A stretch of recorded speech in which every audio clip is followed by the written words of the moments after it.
Hi, I'm George with NS345. Welcome back. Today I want to take a look at gain staging, but I want to go into more detail than I normally do on my videos.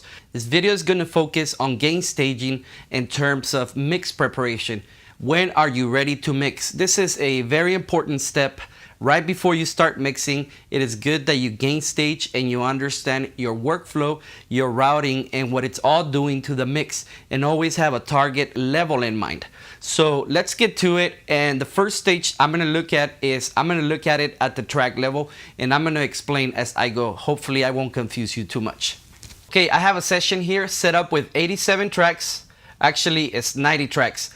Not all of them are audio tracks. Most of them are audio tracks. Some of them are buses and others are stems and my mix bus and my master track. I do have a lot of routing going on, and I want to show you what I have real quick. I have drum tracks, bass tracks, guitar tracks, acoustic guitar, synths, FX, horns, lead vocal, and background vocals. So I do have quite a bit of tracks, and then I have my stems. I recorded this song and I'm gonna mix it, and I'm also gonna master it. So I'm really excited.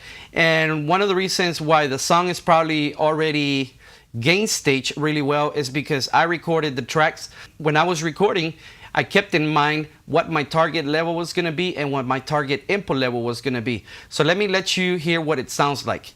Before I do that, I want to talk to you about the different tools that I use in preparation for gain staging relative to getting ready to start mixing. I'm going to go to my master fader here, and I'm going to look for an effects chain I created. And here on the loudness folder, I created one called JP's meters. This is going to bring up 3 meters that I'm going to use. The first meter is going to be the BX meter. I'm going to grab this one, put it on top here. The second meter is going to be the Clanhelm VU meter.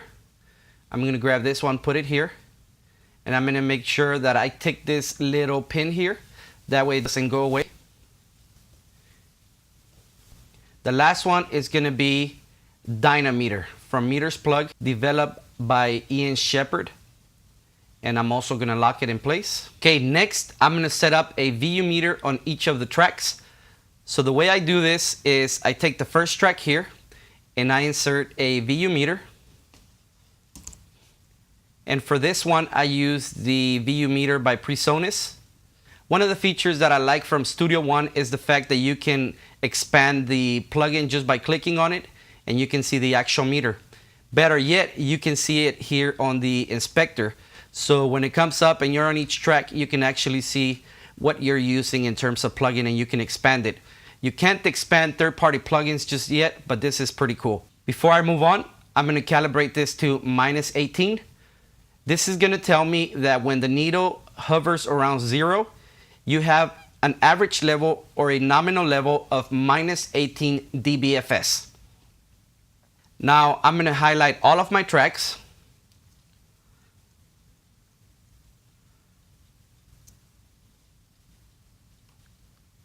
And I'm just going to drag this VU meter onto the next track here. And it's going to copy it onto all tracks. This is a very neat feature that I really like in Studio One. Every time I click on a track, you see here the inspector changes, and I can see the VU meter. The VU meter is really small here because I'm using a higher definition on my monitor. The software itself looks really small, but I like to look at the inspector here. Now I did do some work up front, but I'm gonna talk to you about how I gain staged the tracks individually. So I'm gonna look at the drums real quick. And the first track I'm gonna look at is the kick. If you noticed, I clicked on there and the VU meter came over here. I'm just gonna solo this real quick. If you look at the VU meter hits the 0 when the kick plays. Now this was a touch louder, but what I did is I clicked on the event, I selected the event, and I used the event gain function here. I went up or down to get the loudest point to about -18 or 0 here. Then I actually clicked normalize, and it normalized the track. And I did the same. Let's look at the kick out. As soon as I clicked on the track, the next VU meter came up. And that's doing about 0. And I'm just gonna take a look at all of the tracks one by one.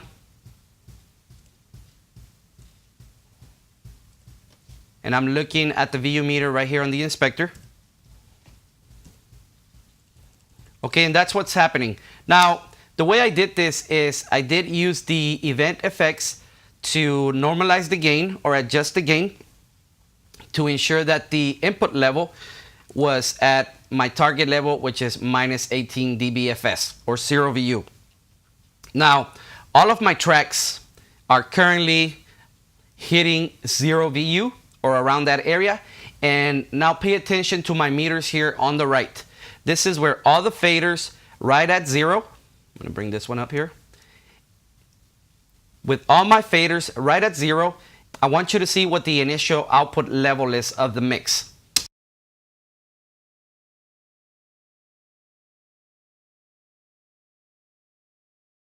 So notice that my BX meter was hovering right around 10 already, minus 10. That's pretty hot. So normally when folks get sessions to mix, they throw in the tracks and immediately everything sounds bad and they get frustrated from the beginning. But I think this is actually really cool. If you notice, number one, I gain staged each individual track. I adjusted the event gain for each one. In some cases, I normalized the track. Now, okay, so with all of the faders at 0, my mix output level is about minus 10 dBFS RMS. Now, one thing that's important to note here, that is based not on the faders, but it's actually driven by the event levels, okay? The master bus is being driven by all of the buses and all of my stems. So I can actually, if I raise a bus, the output is gonna change. But right now, everything at 0, all of the faders at 0, it's indicating that I have a summed up level of minus 10 dBFS RMS. Now, once I start the static mix, that's gonna change. Now let's focus on the bus level. I'm gonna do a quick static mix just to show you how it affects the bus and how the bus affects the master.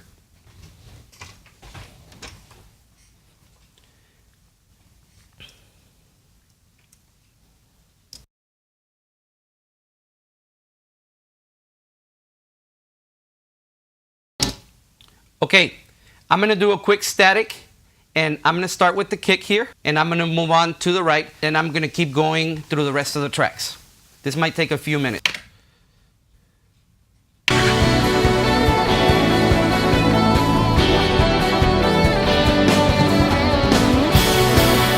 I'm gonna bring down the overall level of my drum tracks and I'm gonna do that with the drum VCA and I'm paying attention to this VU meter here.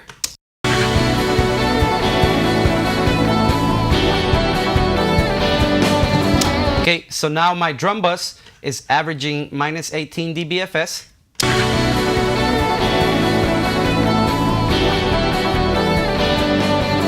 Okay, now I'm gonna do the bass. Okay, and that's okay, the bass is below and I don't mind that just now.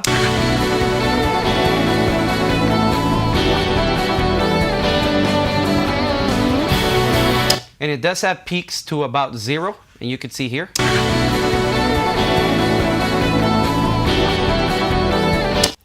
Okay, now I'm going to take my guitars and use the guitar VCA. And again, I'm looking for an average level of minus 18.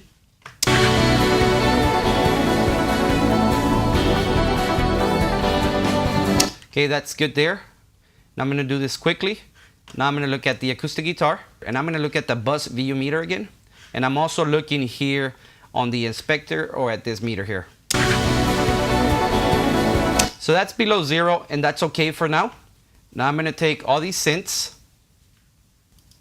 Now I'm going to add a VCA here real quick. And I'm also going to bring this VCA into the keys folder. So I'm just going to drop it off in there. Good. I'm looking at the bus VU meter here.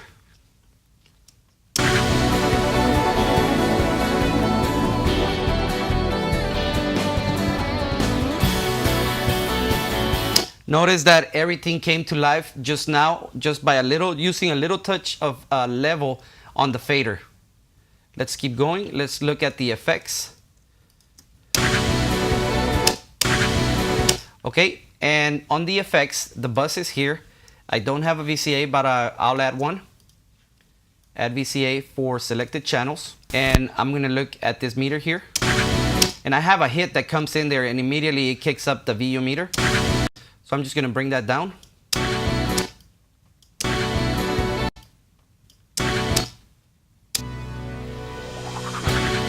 Okay, that's pretty good. Now let's hear the horns. And I have the horns somewhere around this area. Okay, here's the VU meter, the bus VU meter. And I'm just gonna grab these two. I didn't create a VCA for that. Just gonna bring them down. Okay, that's good there for now. Now I'm gonna take the background vocals and I have some stacks here. I'm gonna look at these stacks here.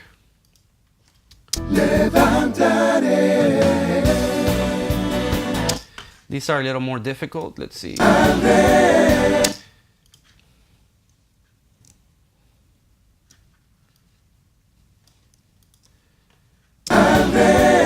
Here is the background vocal bus.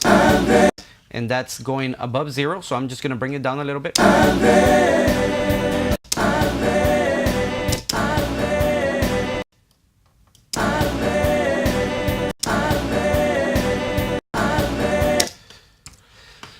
All right, now I'm going to look at the harmony.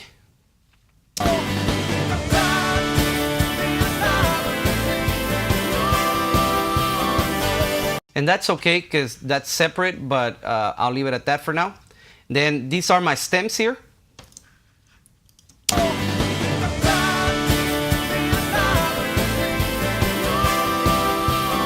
Okay, looking at my stems, all of them are below 0. The only one that's above 0 right now is the mix bus.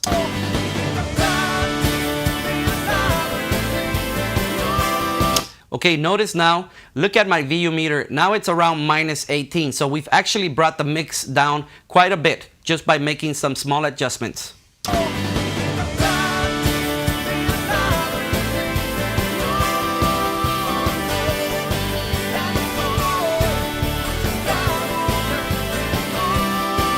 All right, now we can focus on the individual tracks.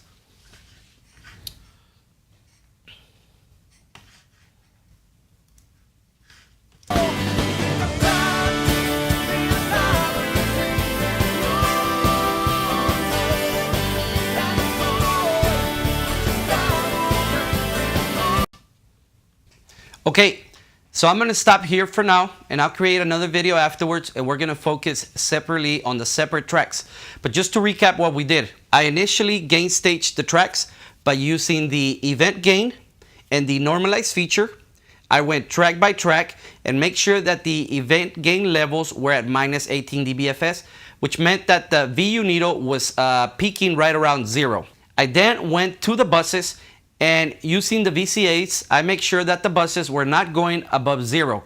The bus is taking the signal from all of the tracks combined. So it's adding all of the tone, all of the sound, all of the level coming from each individual track for each group. For example, the 12 or so drum tracks are feeding into a bus and that bus was going above 0. So we use the VCA to bring down the drum tracks. The ultimate result right now is we're gonna have additional headroom to work with when we start mixing. So I wouldn't worry about the details too much just now, but I would say, hey, I've given myself back some headroom so that when I start mixing, I don't have to worry about my mix clipping or sounding ugly. And you're gonna have lots of volume if that's what you're concerned about.